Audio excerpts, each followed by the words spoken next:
14 years in federal prison for the man who promised you could save the planet, one debit card at a time. This is the story of the Green Bank and the $248 million hole it left in its investors and lenders.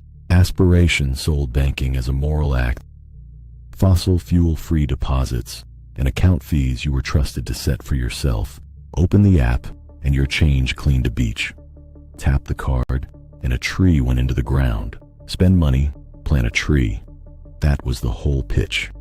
Simple, warm, and as it turned out, extremely fundable. Its co-founder, Joseph Sandberg, was the face, a wealthy anti-poverty campaigner who talked about fairness, justice, and doing good. And the backers made it glow.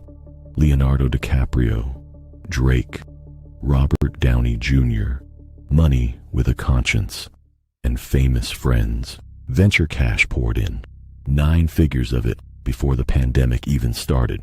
Green, it turned out, raised green. Then, August 2021, a merger deal to finally take Aspiration public at a paper valuation of $2.3 billion.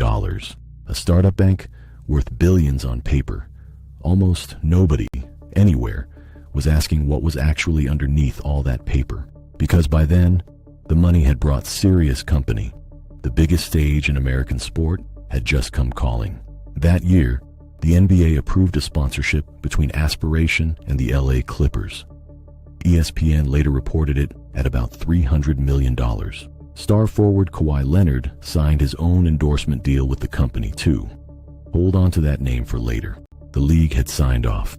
The celebrities were smiling, and that big paper valuation still said $2.3 billion. But underneath the tree receipts, the numbers were already rotten. Start the clock in 2020. Sandberg's biggest asset was his own Aspiration stock, so he began borrowing against it. He and a fellow board member pledged those shares and drew $145 million in loans from 2 lenders. To land them, prosecutors say, the pair falsified one man's bank statements, inflating his assets by tens of millions. That was the first trick, an old one. The second was stranger. The second was about the trees. Sandberg went out and personally recruited customers to pay Aspiration for tree planting services, then quietly supplied their money himself. Companies signed letters promising tens of thousands a month. The cash behind those payments flowed from entities Sandberg controlled. He was paying his own company to look like it was growing. Round and round and round it went. Aspiration booked that phantom revenue from March 2021 through November 2022. The books showed growth. The growth was him. He told his own employees never to contact the customers he'd recruited. The loop only worked while nobody looked. And when lenders wanted proof of cash, Sandberg produced a letter from Aspiration's audit committee. $250 million available. That letter was fabricated. The company's actual available cash at that exact same moment, less than $1 million. Paper like that kept right on working. Millions more in loans and investments as he kept soliciting into 2025. Meanwhile, the whole $2.3 billion dream had quietly died. The public listing was formally called off in August of 2023. The company pivoted to selling corporate carbon credits to big businesses instead.